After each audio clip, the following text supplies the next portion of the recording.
We've all had our fair share of getting lost in a place where you can't find your way back, and this is true not only when we are kids, which is the period of your time that it usually happens, but also as adults.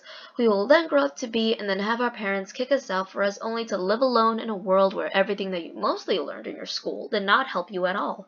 You would then have to teach yourself how to survive, basically on what the school hasn't taught you, while also learning how to pay taxes. Man, if only life could be more flexible for once, we wouldn't have to keep doing it by the book. But anyways, I'm not here to talk about why life is unfair, but rather about my story about how I got lost in a place I've barely known and how I found my way back home. Hey, that rhymes. And before I tell you all about it, my little brother wasn't there at the time, just to let you know. So, unlike the other kids who got lost in a mall, cliche by the way, mine was a water park. Yeah, you heard that right. I was lost in a gigantic water park filled with random strangers, and I had no way to communicate with the lousy pronunciation of my mother language. To put more salt on my trauma scars, I was only like 7 or 9 years old at the time, and I had returned from my trip of 3 years living in Korea, so regardless, I was excited when they told me we were going to a water park with the rest of my family. My little cousins, my grandmother, my aunt and uncle, and their husband and wife.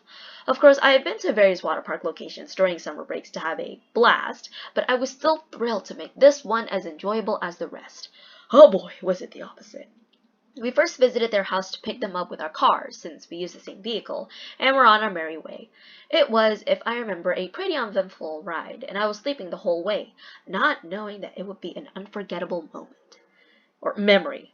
Because after we arrived, I immediately got out of the car and into the almost empty water park once my parents woke me up. Realizing they had packed a ton of stuff, my grandmother decided to keep watch of all our things inside one of the huts near the kids' water playground. While waiting for the others to change into their swimsuits, I stared at the playhouse structure to pass the time, when I saw what looked to be a cutout picture of a green dinosaur plastered on the side of the wall. I'm not entirely sure what type of animal it was, since I forgot, but for some reason it was fascinating that I memorized it, along with a couple of colorful stuff around it. Moments later they came out of the changing rooms, and we went towards one of the staff members to ask for 3 swimming tubes. I got my own and began to use it for our first pull attraction, the lazy river. The rest of my family soon followed behind with their 2-person tubes, as we all lay in silence, with the sound of other people's voices disrupting it. Afterward, we all went our separate ways to try out the different rides, leaving my mom and me to spend some time together riding down short but fun slides.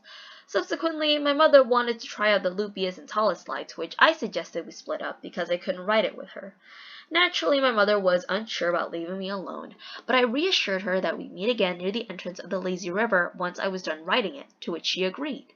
Even though I loved and enjoyed that ride the most, I suddenly felt like what I said was wrong, so I swam fast across the course of the park and ran to the spot where we would meet up. However, since I had a short attention span, I decided to go off on my own to search for the slide my mom was riding on. But because the slides mainly looked the same, I couldn't find it, which led me to a child's worst nightmare, getting lost in an unknown area.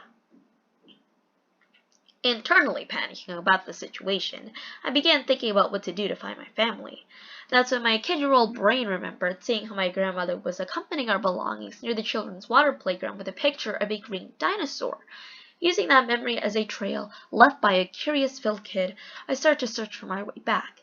But since I couldn't read a map, I kept going in a circle until I dared to ask a random staff member who was cleaning the pool. When I asked where the playground was, he told me to go straight. Hearing that useless information, I looked for a lifeguard instead. It took me about 5 to 10 minutes to find one sitting on a high chair, to which he answered the same thing, go straight. At this point, I was just disappointed, either with my half-baked language skills or the fact that the 2 adults didn't even question or take a hint on why a child was asking them a specific query. Even so, I culminated that they were both telling the truth and went straight, literally, not using any pathways, while using my hand as a source of direction. I kept walking through the dirt covering the plants when I saw it, the strange green dinosaur. Instantly, I carefully ran toward it until I was met with the familiar sights of my family members. They were, of course, worried and furious about where I was, and I told them everything about how I could find them. Once I was done with my explanation, my parents came and joined the meeting. They were both searching for me at the time, and scolded me never to do it again. As I agreed immediately, it is now also a sign for me to thank you guys for listening to my story.